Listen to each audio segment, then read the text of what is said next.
Hi there, Simon from simonwoods.com here. The sun is trying to get out here in the north of England, and so it should be. It's the middle of July. Actually, it's the end of July. And I've got 4 Sauvignon Blancs. Perfect summer weather wine.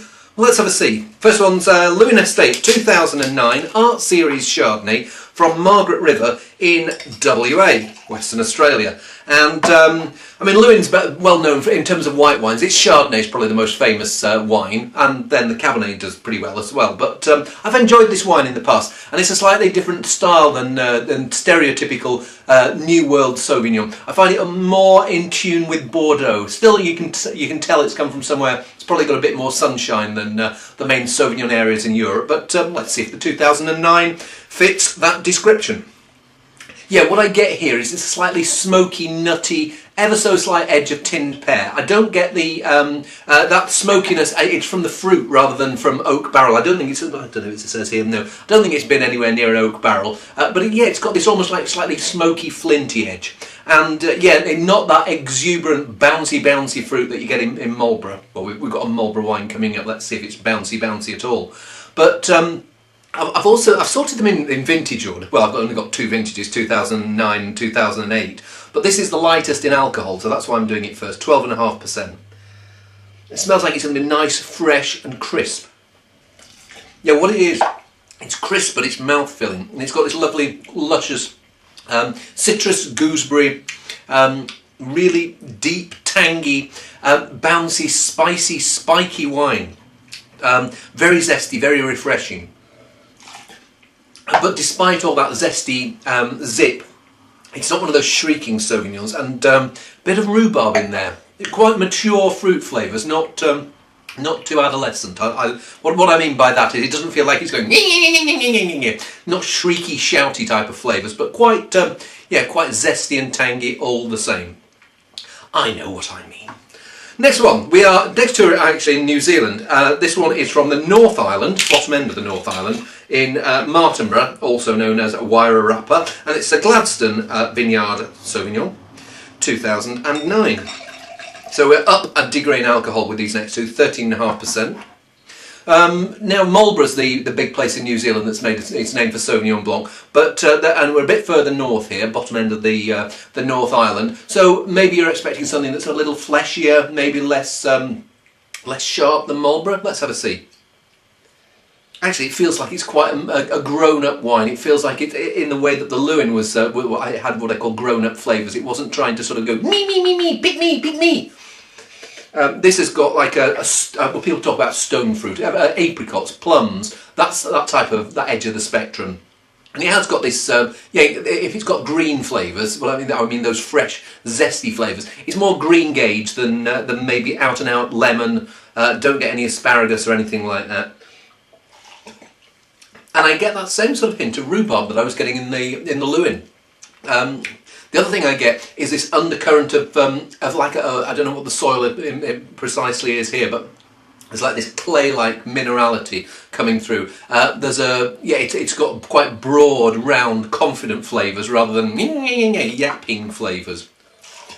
I think both those two are really classy wine, and they won't. Yeah. Let's see if this Wild Rock from Marlborough is more in what I'm expecting from stereotypical Marlborough Sauvignon.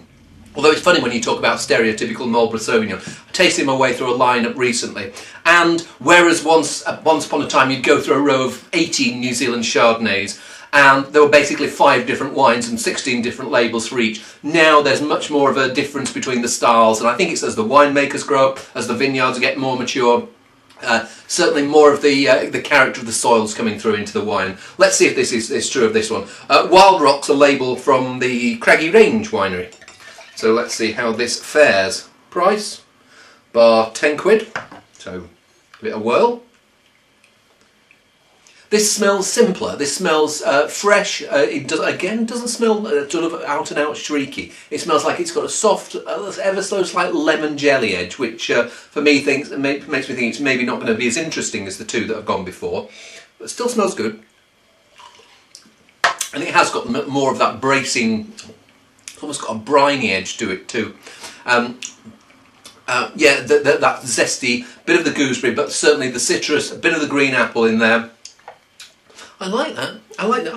I'm not usually a huge Sauvignon fan, but these three, I mean, maybe it's just that the sun's out and I'm thinking, wahoo!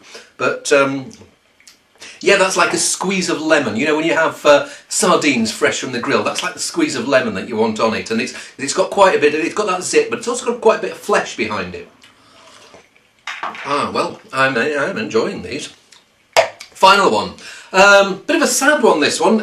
It's the, what date is it today? The 27th of July. And yesterday, Graham Beck, this is the Graham Beck Pheasant's Run Sauvignon Blanc 2008. Graham Beck died, aged 80. I think he started his winery in Robertson, just on the edge of Robertson, about 1983. And has been one of the pioneers for, I suppose, the modern wave of South African wine. Also made loads and pots of money in the mining industry as well. But yeah, died aged 80 yesterday. But this is 2008 Pheasant's Run, weighing in at 14% alcohol. Is that too much for Sauvignon? Let's have a see.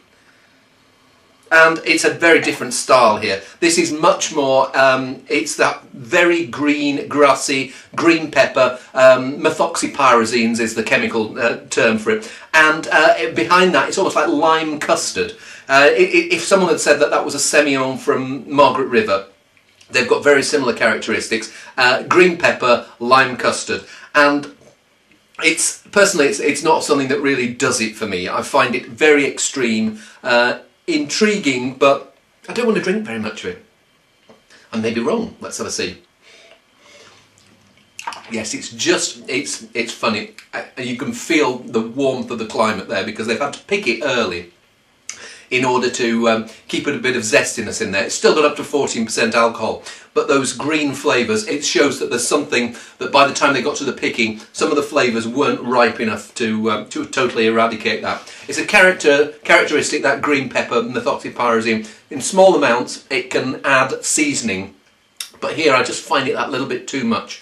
It is intense and it is distinctive, but for me, it's not necessarily a good thing. Anyway, but the other three I thought were terrific, and I might go and have a glass of one of them now. See you soon.